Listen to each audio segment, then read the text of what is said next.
Hello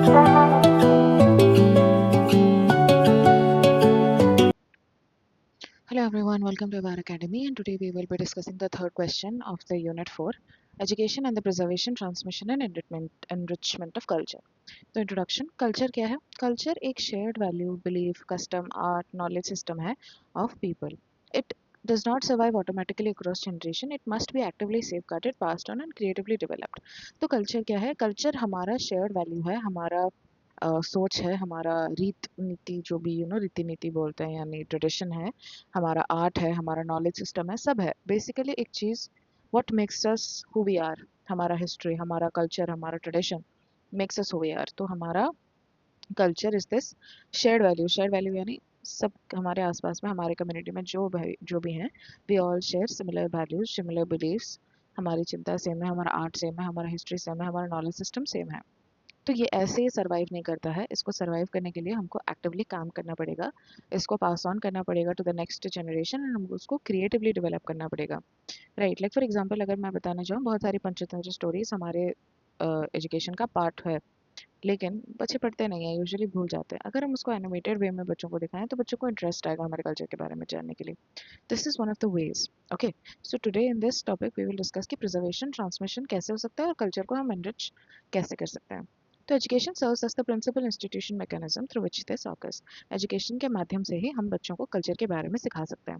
हमारा culture क्या है, अच्छा कल्चर है, बुरा कल्चर है, वो डिपेंड करता है कि हम किस चीज़ों पर बिलीव करते हैं।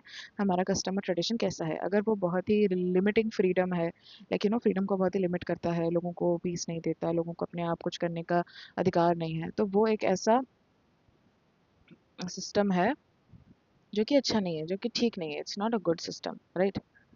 It's not a good system. लेकिन if we are suppose to like let's say ऐसा कल्चर हो जो कि लोगों को अच्छा मतलब एक्सेप्टिंग हो, वेलकमिंग हो, it is suppose to enrich student का माइंड्स, अच्छी चीज़ें सिखाता हो तो अच्छी बात है। एंथ्रोपोलॉजिस्ट ईबी टाइलर्स का एक क्लासिक डेफिनेशन है, और वो कल्चर को कैसे डिफाइन करते हैं? That complex whole which includes knowledge, belief, art, morals, law, custom and any other capabilities and habits acquired by a man as a member of society. तो इसमें क्या दिया गया है कि कल्चर क्या है? ये कॉम्प्लेक्स प्रोसेस है, एक कॉम्प्लेक्स होल है, एक कॉम्प्लेक्स बोल है, इमेजिनरी बोल यू कैन इमेजिन, जिसमें क्या है? तुम्हारा नॉलेज है, तुम्हारा बिलीफ है, नॉलेज यानी तुम्हारा जो जो भी तुमको पता है, जो भी पढ़ाई वगैरह तुमने करी है, formal education, informal education. Belief यानी तुम्हारी खुद की सोच कैसी है। आर्ट, तुम्हारे कल्चर का आर्ट क्या है। Like for example let's say हमारे यहाँ पे उड़ीसा में जो भी आर्ट फॉर्म फेमस है वो मोरल्स यानी क्या तुम्हें सही गलत के अंदर अंतर करना पता है। लॉ, लॉ यानी तुम्हारे सोसाइटी का कैसा लॉ है। अगर ऑप्रेसिव लॉ है तो वो गलत बात है, लेकिन अच्छा लॉ है तो अच्छी बात है। कस्टम, सिमिलरली एक कस्टम क्या होता है? जो चीज़ें बहुत सालों से चली आ रही हैं, तो हमारा कस्टम कैसा होना चाहिए? अच्छा होना चाहिए। And any other capabilities and habits acquired by man as a member of society. और उसके साथ साथ क्या? कोई भी ऐसी कैपेबिलिटी, कोई भी हैबिट जो एक इंसान ने एक्वायर करी है as a member of society, वो सब कल्चर में जाएगा। तो ये कैसा डेफिनेशन है? इस डेफिनेशन से आपको पता चलता है कि कल्चर ना बहुत ही वास्ट कॉन्सेप्ट है, और सीखा जाता है, हमको कोई सिखाता है ये कल्चर। और ट्रांसमिसेबल इन नेचर यानी मैंने सीखा, मैंने दूसरों को सिखाया, और दूसरे लोगों को भी अपने कल्चर के अंदर झांकने का मौका दिया, अपने कल्चर का पार्ट होने का मौका दिया। तो एजुकेशन खाली ऐसे फंक्शन नहीं करता कि लाइक बच्चे क्या किए, मतलब बस उनको वो एक डब्बा है, उनके अंदर कल्चर भर दिया और उनको बंद करके रख लिया, ऐसा नहीं है। कल्चर क्या करता है? एक एक्टिव फोर्स है that can preserve valuable tradition, transmit them meaningfully to new generation and enrich culture through critical engagement and innovation. तो अगर हम कोई चीज़ बस बच्चों को बता के छोड़ दें तो it won't be that helpful, it won't be that meaningful. लेकिन अगर हम बच्चों को सिखाएं कि हम कोई चीज़ क्यों सेलिब्रेट करते हैं, कोई चीज़ के पीछे की स्टोरी क्या है, उसका वैल्यू क्या है, right, these are the things. तो ये सारी चीज़ें क्या करती हैं? हमारे कल्चर को एनरिच करती हैं, और हमारे जो बच्चे हैं वो उसमें एक्टिवली पार्टिसिपेट करेंगे और वो उससे सीखेंगे, ठीक है? तो वो एक अच्छी बात हुई। आजकल बहुत सारे बच्चे हमारी हिस्ट्री को नहीं जानते, बेसिक क्वेश्चंस हिस्ट्री के अगर पूछो तो उनको नहीं आते। ये सारा प्रॉब्लम्स जो हो रहा है हमारी सोसाइटी में, क्यों क्रिएट हो रहा है? Because of a lot of reasons, right? तो हम ये सब प्रॉब्लम कैसे टैकल कर सकते हैं? अगर हम बच्चों को सिखाएं, एक्टिवली एंगेज करना सिखाएं, उनको कल्चर का पार्ट होने दें, डिफरेंट डिफरेंट कल्चर का पार्ट होने दें, ताकि वो सब चीज़ों को रिस्पेक्ट कर सके, तो ही जाके एक मीनिंगफुल ट्रांसमिशन हो पाएगा कि हमारे जनरेशन से हमारे नेक्स्ट जनरेशन में अच्छे से कल्चर का ट्रांसमिशन हुआ है। तो ये कैसे इंटरकनेक्टेड है, इसका क्या रिलेशन है, वो सब हम देखेंगे। Meaning of culture and its relationship to education. तो कल्चर क्या करता है, एनकम्पास करता है एक टोटल वे ऑफ लाइफ। इसमें सब होता है, तुम्हारा जो भी तुमको एक इंसान बनाता है, तुम्हारी सोसाइटी, तुम्हारा लैंग्वेज, तुम्हारा मतलब रीत, तुम्हारा आर्ट, तुम्हारा वैल्यू, सब कल्चर का पार्ट है। तो ये क्या है, ये लर्नड है, कोई तुमको सिखाता है, तुम्हारी सोसाइटी तुमको सिखाती है, पेरेंट्स सिखाते हैं। Transmitted rather than biologically inherited.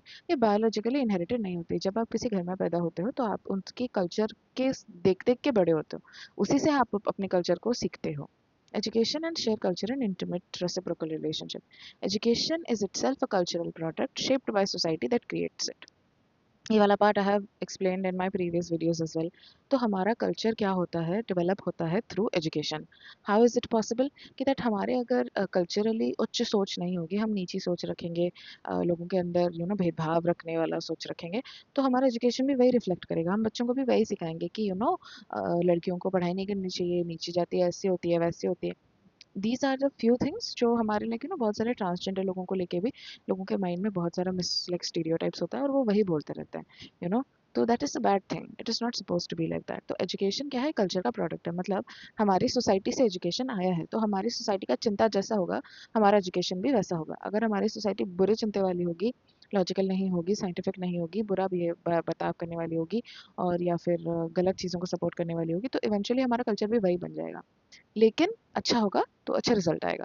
While simultaneously serving as culture's primary transmission mechanism across generation। तो simultaneously क्या करता है, सर्व करता है as culture's primary transmission mechanism across generation। मतलब हमारा जो कल्चर है वो ट्रांसमिट कैसे होता है, एजुकेशन के थ्रू ही होता है।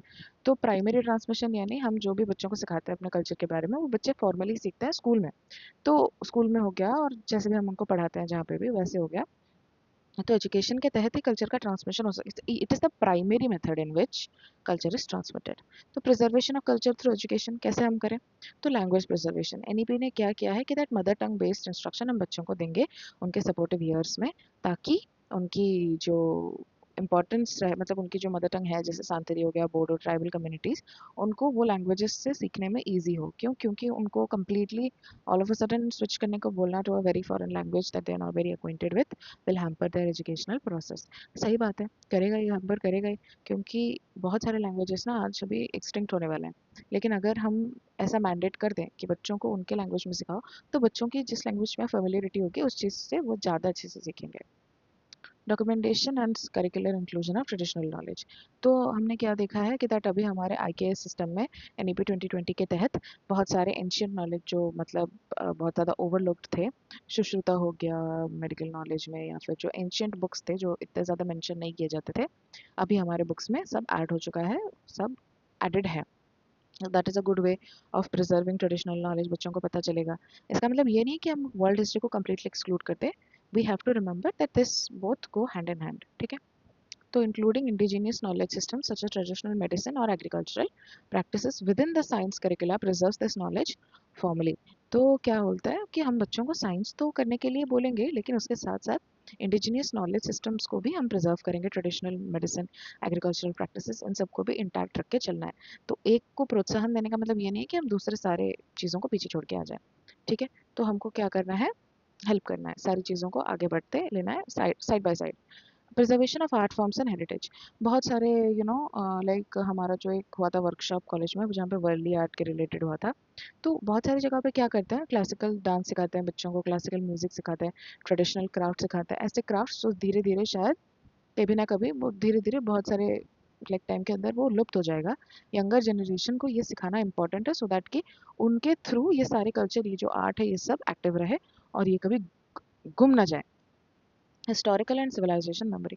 तो हमारी हिस्ट्री करिकुलम कैसी होनी चाहिए, ऐसी होनी चाहिए जो हमारे पुराने चीज़ों को याद रखे, और उसमें हमारे सोसाइटी के अचीवमेंट, स्ट्रगल, वो सारे मेंशन हो, ताकि जब बच्चे उसको पढ़ें, उसको उनको पता चले कि दैट उनका हिस्टोरिकल रूट कितना डीप है, एंड उसको याद में रखते वो आगे बढ़ेंगे, वो अपनी पास्ट के साथ रिलेशनशिप नहीं छोड़ेंगे, तो कंटिन्यूटी मेंटेन रहेगी, तो वो अपने आइडेंटिटी को भी मेंटेन कर पाएंगे।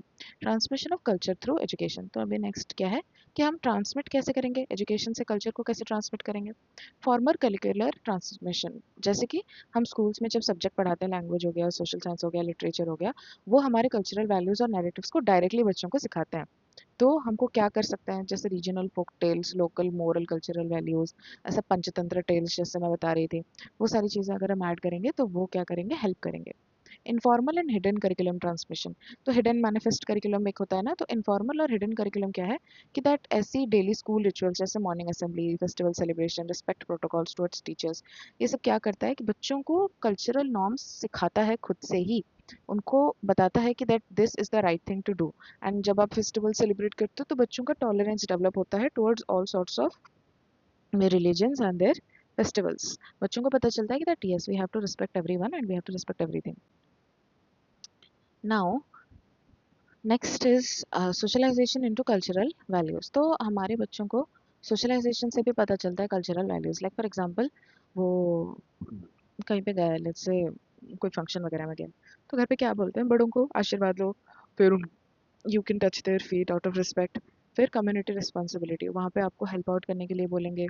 लाइक लेट्स से क्लास में कोई चीज़ के बारे में इंटरेक्ट करने के, लाइक फॉर एग्जांपल स्कूल में जो होता है ना, हमारा इवेंट होता है, गणेश पूजा हो गया, सरस्वती पूजा हो गया, तो वैसे इवेंट्स में क्या करते हैं ना, पूरा होल क्लास मिलके काम करता है। तो लाइक ऐसा टीचर्स डे हो गया, वहाँ पे बच्चे क्या करते हैं, खुद से सब काम करते हैं, सब ऑर्गेनाइज करते हैं, they discuss between themselves and society के माध्यम से वो बहुत सारी बिहेवियरल चीज़ें वो खुद से सीख जाता है, सोसाइटी के माध्यम से they learn things, right.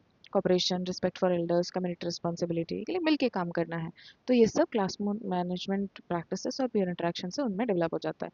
In order to make this answer longer, what you have to do is कि बस एग्जाम्पल ऐड करते जाओ, क्लासरूम एग्जाम्पल ऐड करते जाओ फ्रॉम योर क्या what your internship.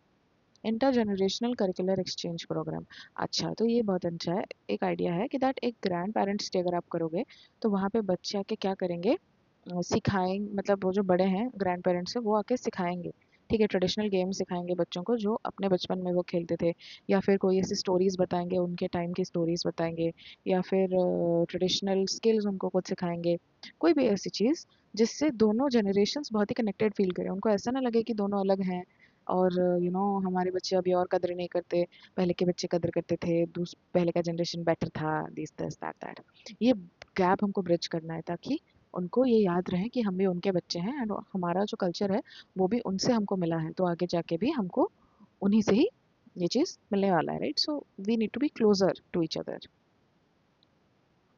Next what we have is enrichment of culture through education, कैसे आप enrich कैसे करोगे, creating fostering creativity and innovation, अगर हम बच्चों को आर्ट करने दें और उनको टॉपिक दे दें कि इंडियन आर्ट सिस्टम के ऊपर कोई भी आर्ट करो, या फिर लिटरेचर का ये वाला पार्ट पढ़ के ये वाला चीज़ लिखो, राइट। सो ये सब चीज़ों से क्या होगा, हमारा बच्चा सीखेगा, हमारा बच्चा इन्फॉर्मेशन सीखेगा, हमारा बच्चा बहुत सारी चीज़ें खुद से सीखेगा, तो करके सीखेगा, ट्रेडिशनल फोक मोटिव्स उसको थोड़ा चेंज करके पेंट करके लेके आओ, तो ये क्या है, हमारे ओल्ड ट्रेडिशन इंटैक्ट रहे, उसके साथ एक मॉडर्न ट्विस्ट आया।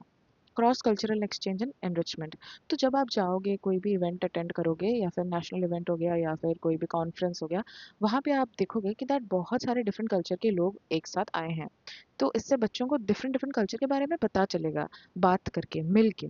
तो जब बहुत सारे रिलीजन को, बहुत सारे रीजनल फेस्टिवल्स को कलेक्टिवली एक बच्चा एक साथ देखेगा, तो उसका ब्रेन ओपन माइंडेड होगा, वो बोलेगा कि नहीं, हाँ मेरे कल्चर से भी ज़्यादा बहुत डिफरेंट कल्चर होता है, and that is okay. It is okay for people to belong to different culture, and at the same time it is important for me to be respectful towards all of them, even if a culture is not mine, it is my responsibility to be respectful towards it.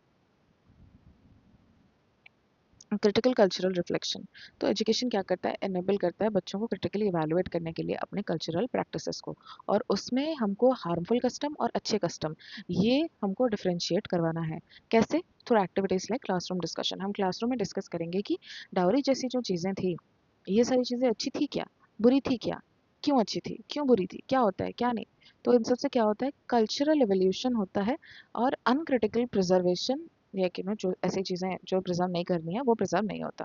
फिर क्या है, research and scholarship, तो higher education institute में ना cultural enrichment के लिए बहुत सारे ऐसे रिसर्च चलते हैं जहाँ पे लोग मतलब क्या करते हैं, अपने कल्चर को, यूनिवर्सिटी फोकलोर स्टडीज डिपार्टमेंट होता है जहाँ पे वो लोग एकेडमिकली ये सब कल्चर को, ओरल ट्रेडिशन को डॉक्यूमेंट करते हैं, उसको लिखते हैं, सो दैट कि ये रहे, ताकि हमारे आगे की जनरेशन जो है ना, वहाँ पे भी ये नॉलेज गुम ना हो, right. This is the critical evaluation. A genuine tension exists between education's preservation function and its modernizing critical function. तो education's preservation function का मतलब क्या होता है, जो चीज़ें जैसी है वैसी बच्चों को बता दो। modernizing critical function मतलब धीरे धीरे ये traditions question हो रहे हैं, धीरे धीरे ये tradition change हो रहे हैं, तो हमको ये देखना पड़ेगा कि हम modernization के तहत कौन सी ऐसी चीज़ें हैं जो हमारे ideologies के साथ अभी अलाइन करती है, कौन सी चीज़ें अलाइन नहीं करती। अगर कोई चीज़ अलाइन नहीं करती तो हम उसको रखना अफोर्ड नहीं कर सकते, राइट। पुरानी थिंकिंग के साथ हम आगे नहीं बढ़ सकते। Uncritical preservation risks perpetuating regressive practices alongside valuable words. तो uncritical preservation क्या होता है कि that ऐसी चीज़ें जो हमको preserve नहीं करनी है, वो हमको like regressive practices alongside valuable ones, यानी जो चीज़ें हमको प्रोटेक्ट करनी है, लाइक जो अच्छी अच्छी पार्ट्स हैं हमारे कल्चर के, वो तो आगे जाएंगी, लेकिन जो बुरी हैं अगर हम गलती से उन चीज़ों को प्रिजर्व कर बैठे तो हम आगे जाने की तरह ना हम पीछे जाएंगे। So we will be regressive. Regressive practices यानी ऐसी प्रैक्टिसेस जो आपको पीछे लेके जा रही हैं, आगे लेके नहीं जा रही। तो while excessive critical distancing from tradition risks cultural alienation, particularly among students from communities whose practices are dismissed rather than thoughtfully engaged, तो हम क्या बोलते हैं कि अगर हम बच्चों को दूर लेते जाएंगे उनके ट्रेडिशन से, तो कल्चरल एलियनेशन हो जाएगा। बच्चों को टोटल पता ही नहीं चलेगा कि वो कौन से कल्चर को बिलोंग करता है, और उनका कम्युनिटी क्या है, उनकी आइडेंटिटी क्या है, उनका स्ट्रगल्स क्या है, उनका सक्सेसेस क्या है, उनका अचीवमेंट क्या है, वो उनको कभी पता ही नहीं चलेगा। उनके प्रैक्टिसेस कभी पता नहीं चलेंगे, और अगर उनको पता नहीं चला तो धीरे धीरे धीरे धीरे वो खत्म हो जाएगा। अगर एक कल्चर को प्रैक्टिस करने वाले, आगे लेने वाले लोग ही नहीं है, तो वो कल्चर का डेथ वहीं पे हो जाता है। तो थॉटफुली हमको एंगेज कराना है बच्चों को उनके कल्चर के साथ, दूर नहीं लेके जाना। तो इसलिए कल्चरल एजुकेशन बहुत ही इंपॉर्टेंट है, और हमारे कल्चर को हमको प्रिजर्व भी करना है, that is also very important. Teach करना पड़ेगा बच्चों को उनके हेरिटेज के बारे में, और उनको ये भी सिखाना पड़ेगा कि प्रश्न पूछना सीखो, और आपको ऐसे वैल्यूज़ को मेंटेन करना है, ऐसे कल्चरल एस्पेक्ट्स को मेंटेन करना है जो कॉन्स्टिट्यूशनल वैल्यूज़ के साथ अलाइन होती हो, इक्वालिटी और जस्टिस के साथ अलाइन होती हो। So that is it. This was the last one, I think, last question of Unit 4. Next is Unit 5. Hello everyone, welcome to the last Unit 5. I'm very sorry and for posting the videos late, but बीच में कुछ problem हो गया था, technical glitch हो गया था, तो मैंने 3 दिन वीडियो पोस्ट किया है पर वो पोस्ट नहीं हुआ था, so I am so sorry. The last unit that we have is unit 5, and वहाँ से important question is this one, sustainable development and education for sustainable development. तो क्या है कि दैट हमारी ह्यूमैनिटी क्या कर रही है, कन्फ्रंट कर रही है escalating ecological degradation. Escalating ecological degradation degradation यानी, तो हमारी जो इकोलॉजी है, मतलब हमारे आसपास की जो सोसाइटी है, हमारा जो इकोसिस्टम है, वो धीरे धीरे डिग्रेड होता जा रहा है। लोग क्या कर रहे हैं, बहुत ही पानी का क्वालिटी ख़राब हो रहा है, हमारे फॉरेस्ट ख़त्म हो रहे हैं, माइंस के कारण, ऐसी जो जगह हैं उनके कारण क्या हो रहा है, हमारी जो इकोलॉजी है वो धीरे धीरे नष्ट होती जा रही है, धीरे धीरे ख़राब होती जा रही है। तो this is the degradation of our ecosystem. उसके साथ साथ रिसोर्स डिप्लेशन, रिसोर्स डिप्लेशन यानी हम जो नॉन रिन्यूएबल रिसोर्सेज हैं, ऐसे रिसोर्सेज जिनको हम all of a sudden renew नहीं कर सकते, राइट, जैसे कोल, पेट्रोलियम, ये सारी चीज़ें, तो वो क्या हो रही हैं, वो धीरे धीरे लाइक ख़त्म होती जा रही हैं। उसके साथ साथ हमारा क्लाइमेट भी इंस्टेबल होता जा रहा है। इंस्टेबिलिटी क्लाइमेट की हो रहा है, क्लाइमेट अनस्टेबल होता जा रहा है। क्यों अनस्टेबल होता जा रहा है? Because of so much population, because of pollution, because of human grid.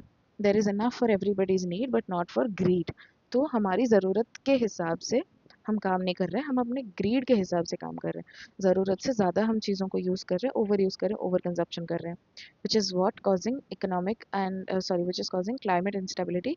Climate और झेल नहीं पा रहा है, द अमाउंट ऑफ प्लास्टिक नष्ट जो बाहर गिरा होता है, ये सारी चीज़ें, लाइक साफ़ सफाई नहीं होती, प्लास्टिक को रीयूज़ नहीं किया जा रहा, प्रोसेस नहीं कर पा रहे हैं, डिग्रेड नहीं हो रहा, तो उसका भार धीरे धीरे हमारे मदर अर्थ के ऊपर पड़ता जा रहा है। तो the notion that develop must meet present needs without compromising future generations has become a defining concern of contemporary policy. तो अभी हमारे कंटेम्प्रेरी पॉलिसी यानी जो NEP 2020 है, और जो भी नई टाइम में थियरीज आई हैं, जो भी नई पॉलिसीज आई हैं, वो क्या बोलती हैं कि हमको सस्टेनेबल डेवलपमेंट करना है। सस्टेनेबल वर्ड का मतलब होता है जो चीज़ रहे, जो चीज़ सस्टेन कर पाए, यानी जो चीज़ बहुत समय तक रह पाए। सस्टेनेबल डेवलपमेंट का मतलब होता है ऐसा डेवलपमेंट जो हमारे करंट नीड को भी मीट करे और हमारे फ्यूचर जनरेशन के लिए भी चीज़ बचाए। कोल, पेट्रोलियम, ये सारी बहुत ही एसेंशियल मिनरल्स हैं। आज अगर हम ख़त्म कर देंगे तो कल के लिए कुछ भी नहीं रहेगा। तो हमको कैसे यूज़ करना है, रिस्पॉन्सिबली उसको यूज़ करना है, सो दैट अभी के लिए हम उसको जितना भी यूज़ करना चाहें हम कर सकते हैं, हमारे इम्पोर्टेंस के अनुसार, हमारी नीड के अनुसार। And then later that, after that, the future generations will also have them when they need it. Become a defining concern of contemporary policy, a concern encapsulated in the concept of sustainable development. The term was famously defined in the 1987 Brent, sorry, the name is unable, I'm sorry, Brundtland report. The T is silent. Brundtland report, which means our common, उसका नाम था, report का नाम था our common future, and as development that meets the needs of the present without compromising, वही बात जो मैंने अभी बताई। तो ये हमको अचीव करने के लिए ना हमको बहुत सारे टेक्नोलॉजिकल और पॉलिसी फिक्स करना पड़ेगा। तो हमको पूरा फंडामेंटल शिफ्ट करना पड़ेगा, लोगों की थिंकिंग, उनका कंजप्शन, ये सब हमको एनवायरनमेंट से रिलेट करके करना पड़ेगा। बेसिकली हमको अवेयरनेस लाना पड़ेगा लोगों के अंदर कि आप जो ये चीज़ कर रहे हो उसका इफेक्ट कितना बुरा हो सकता है। ये चीज़ हमको उनको दिखाना पड़ेगा उनके आंखों के सामने। तो ये शिफ्ट एजुकेशन से ही पॉसिबल है। Widely regarded as most powerful long term lever. Lever का मतलब होता है ऐसी चीज़ें ना, जो lever is something that with which you can control things. ठीक है, तो लेवर कब दबाया जाता है, जब आप किसी चीज़ को यूज़ करके एक चीज़ को क्या कर रहे हो, बट कंट्रोल कर रहे हो, बेसिकली कंट्रोल स्विच बोल सकते हो। तो अगर हमको इकोनॉमिक क्लाइमेट इंस्टेबिलिटी को कंट्रोल करना है, हमारे नेचर को बचाना है, तो पहले बच्चों को एजुकेट करना पड़ेगा about this concerning problem, and उसी के हिसाब से हमको उनको सिखाना पड़ेगा ये सारी चीज़ें जो हैं, हमको जो नॉलेज है हमारा कि हम कैसे अपने एनवायरनमेंट को बचाएं, वो हमको बच्चों को सिखाना पड़ेगा ताकि सस्टेनेबल फ्यूचर उनका बन सके। Rests on three interconnected pillars. तो पहला क्या है, एनवायरमेंटल सस्टेनेबिलिटी, यानी हमको प्रोटेक्ट करना पड़ेगा हमारा नेचुरल इकोसिस्टम और नेचुरल रिसोर्सेज। फिर क्या है, economic sustainability, ensuring equitable and viable economic growth. तो equitable and viable economic growth का मतलब क्या होता है, हम एक फोर्थ लार्जेस्ट इकोनॉमी बन चुके हैं, लेकिन आज भी हमारे पर कैपिटा इनकम में ज़्यादा कोई फ़र्क नहीं आया है। इसका मतलब क्या है, रिच लोग रिचर बनते जा रहे हैं, पुअर लोग पुअरर बनते जा रहे हैं। तो हमको क्या करना पड़ेगा, ये भेदभाव ये घटाना पड़ेगा। क्यों, क्योंकि जो लोग गरीब हैं, जो बेसिक फैसिलिटीज़ भी नहीं मिल पा रही है उनको, वो भी डिज़र्व करते हैं, वो भी उनको मिलना चाहिए। एजुकेशन, हेल्थ केयर बहुत ही बेसिक चीज़ें होती हैं जो सारे कोई डिज़र्व करते हैं। तो ये हमारी रिस्पॉन्सिबिलिटी है कि हम उनको ये चीज़ दें। This is called as providing equitable and economic viable economic growth. ऐसा नहीं है कि इकोनॉमिक ग्रोथ सिर्फ रिच लोगों का हो, और लोगों का भी होना चाहिए। और क्या है, सोशल सस्टेनेबिलिटी, इसका मतलब क्या है, तो promoting justice, equity and wellbeing, तो सारे लोग अच्छे से रहें। The United Nation 2030 agenda of sustainable development with its 17 sustainable development goals operationalizes this concepts into concrete global target spanning. तो उन्होंने बेसिकली वहाँ पे दिया है कि गोल्स में वो क्या क्या चीज़ें अचीव करना चाहते हैं 2030 तक। क्या क्या चीज़ की, वो गरीबी हटाना चाहते हैं, लोगों को एजुकेशन प्रोवाइड करना चाहते हैं, क्वालिटी एजुकेशन, साफ पानी प्रोवाइड करना चाहते हैं, क्लाइमेट कंडीशन को बेटर करना चाहते हैं, reflecting the understanding that these dimensions are deeply interdependent rather than separate concern. तो वो क्या करते हैं, वो देखते हैं कि ये सारी चीज़ें एक साथ इंटरकनेक्टेड है और सेपरेट कंसर्न नहीं है। एक चीज़ को अगर हम पकड़ के रखेंगे तो बाकी चीज़ें भी धीरे धीरे बेटर हो जाएगी। तो एजुकेशन फॉर सोच सस्टेनेबल डेवलपमेंट क्या किस चीज़ को रेफ़र करता है, एक ऐसे एजुकेशनल अप्रोच को रेफ़र करता है जिससे बच्चे क्या करेंगे, इन्फॉर्म्ड डिसीजन ले पाएंगे, यानी उनको पता चलेगा कि दैट एनवायरनमेंट के लिए वो रिस्पॉन्सिबल है, एंड उसको ठीक करेंगे तो ही वो ठीक से रहेंगे। अदरवाइज एनवायरनमेंट ख़राब होता गया तो उनका एडवर्स इफेक्ट भी उन्हीं को झेलना पड़ेगा। और ऊपर हमने जो कॉन्सेप्ट्स देखा वो उनको अपनी जनरेशन के लिए भी करना है और फ्यूचर जनरेशन के लिए भी करना है।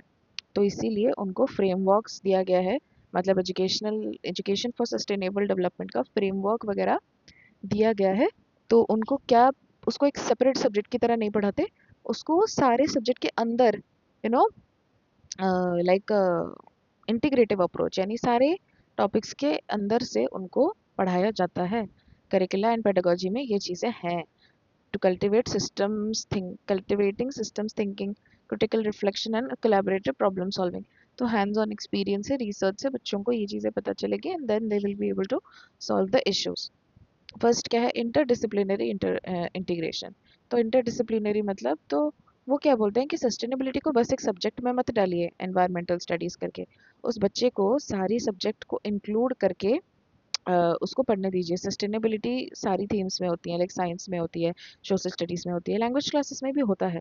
लाइक एक पैराग्राफ आया लाइक से लैंग्वेज क्लास में अबाउट प्लास्टिक रिडक्शन, तो वहाँ पे बच्चा क्या करेगा, एक ऐसे लिखेगा कि प्लास्टिक को रिड्यूस करना हमारा इम्पोर्टेंट क्यों है, राइट। तो हर चीज़ से हम क्या कर सकते हैं, हर सब्जेक्ट में हम बच्चों को सस्टेनेबिलिटी के बारे में सिखा सकते हैं, और यही सिखाना हमारा काम भी है।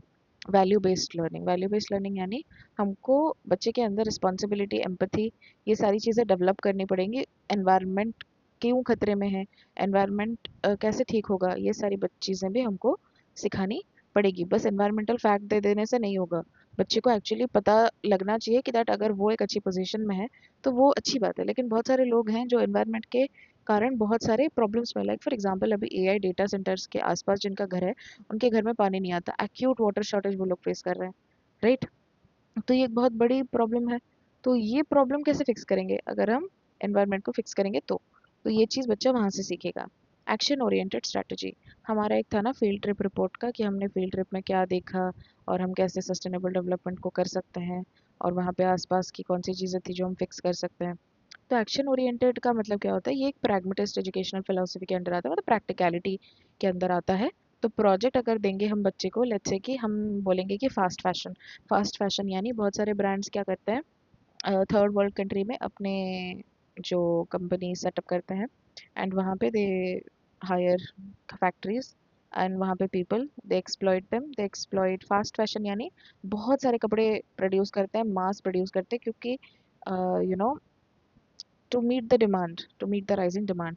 लेकिन इतना ज़रूरत है नहीं, बहुत सारी चीज़ें वेस्टेज होती हैं, वहाँ पे लोगों को टॉर्चर किया जाता है, बहुत सारी चीज़ें ऐसी होती हैं, उनको टाइम पे पैसे नहीं देते, उनको एक्सप्लॉइट किया जाता है, बच्चों को काम करवाया जाता है, चाइल्ड लेबर जैसी चीज़ें होती हैं। तो ये सारी जो चीज़ें हैं वो बच्चा कैसे सीखेगा उन चीज़ों के बारे में।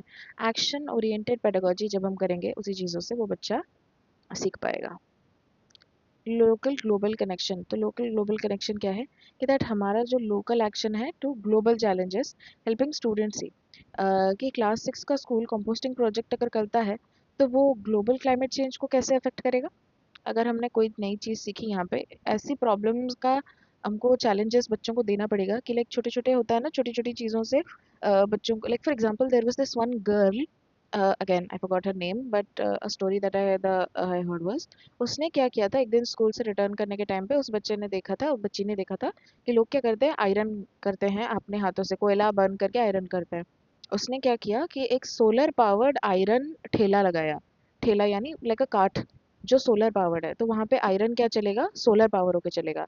तो बहुत सारा कोल उसने बचाया वहाँ पे, क्योंकि बहुत लोग कोल वगैरह यूज़ करते हैं इस चीज़ के लिए।